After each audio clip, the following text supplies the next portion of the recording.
Ah, first class flights, drinking expensive wines and champagnes and getting those sweetest massages all thousands of feet in the sky.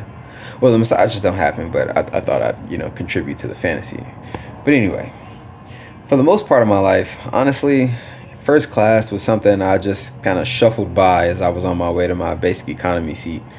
But since learning more and more about these points and miles things, it's not only something I have to fantasize about, it's almost part of a checklist now. Like, can we get it as we start to travel more and more, once this whole coronavirus thing blows over.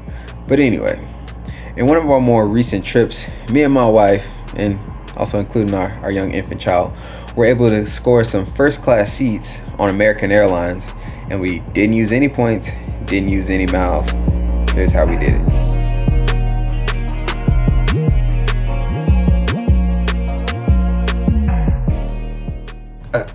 Points, free stuff, Alaska miles, cashback, best Amex. That's not the way the YouTube algorithm works. Okay. What's going on, YouTube? Welcome to Mike's Travels and Cents, where I go over points and travel strategies, and more importantly, how not to go broke while enjoying it all. If that sounds good to you, consider subscribing to the channel so you don't miss future content like this. And if you find some value in this video, drop me a like to let me know. But with all that out of the way, let's get into the video. So to explain how we pulled this off, I need to give a little background first. But I understand there may be a little impatience, so here's what I'll do. I'll leave a timestamp right here, so for those people that want to just jump to the process, there you go. Still with me? Cool. Must be the smile. Back in October of 2019, I was supposed to be flying to Chicago for somewhat of a high school reunion. Not really, but technically it was an alumni ball. Anyway, I was supposed to be flying on American Airlines from Dallas-Fort Worth to Chicago in order to make it to the event on the same day. My flight was supposed to be getting into Chicago at about 5 p.m. and the event started at 7 and went until 10. Plenty of time, right? Right? Wrong. Actually, American Airlines ends up overbooking my flight, and I end up getting into Chicago like super late.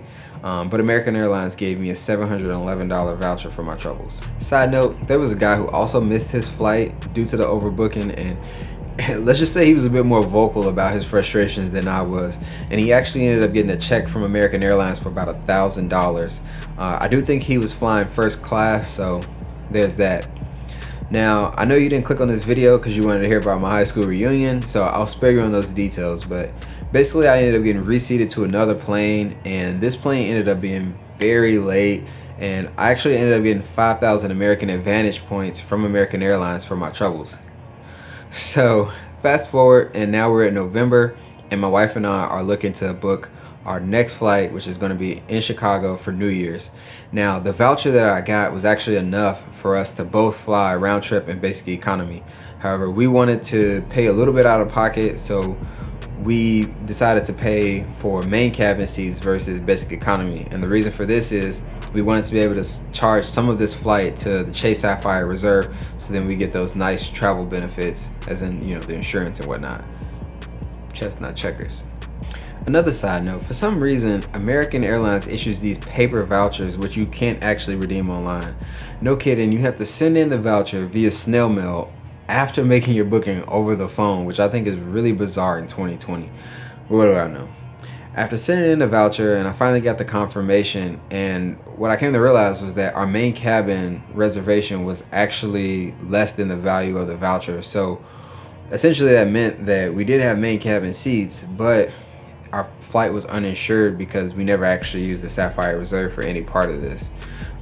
So anyway, it's time for our flight to Chicago, which this time we were actually flying out of Shreveport, and this flight also was overbooked, and American Airlines was trying to offer $800 to anybody that wanted to give up their seat.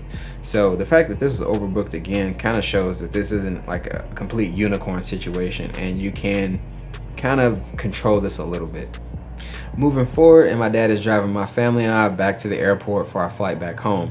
I decided to check in while we were on the road to the airport, and it's at this point I see that there are upgrades available to first class for $89 per person. Mind you, we haven't paid anything for these flights yet, so I'm looking at this as a really cheap way to get a luxury experience.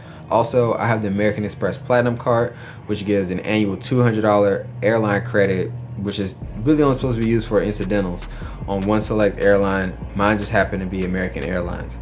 Also, keep in mind we were in Chicago for the New Year, so this $200 just reset and I was fully stocked. My logic was, best case scenario, we get 2 free first class seats. Worst case scenario, I have to pay $180 for 2 first class seats. Win-win, right? So I pull the trigger and I upgrade us to first class. And once we get to the airport, I stop my wife from going to the economy check-in and let her know we're flying first class. Yeah, so we go to the first class check-in and the line was way shorter and a lot quicker, especially given that we were flying during the holiday season. The flight ended up being great. I didn't pay too much attention to the aircraft when I did the upgrade, so I didn't realize this was actually one of the international planes. And with that means great in-flight food, great in-flight entertainment, and those lie-flat seats everybody loves.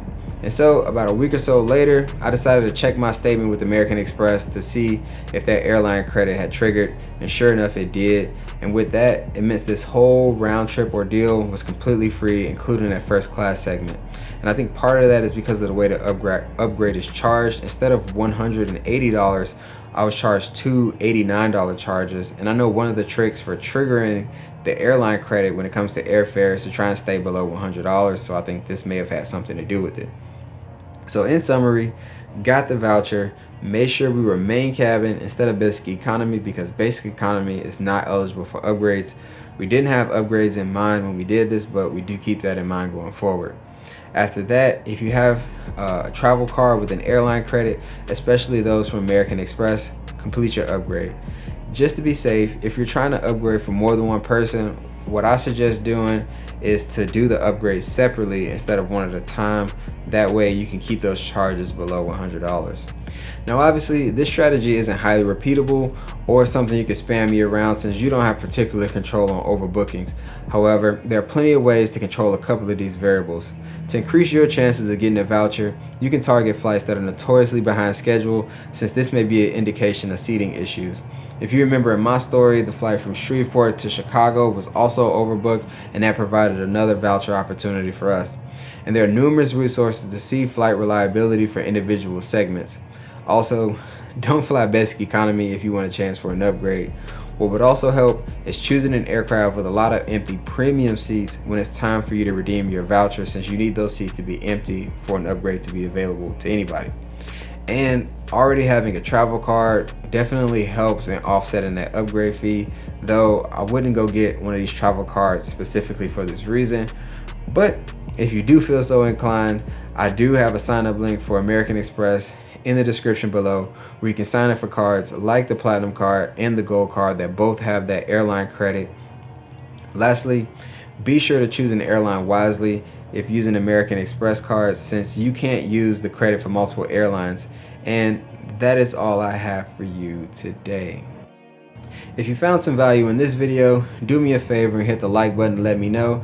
And if you want to catch more content like this, subscribe to the channel and hit that notification bell so you won't miss out on the next one.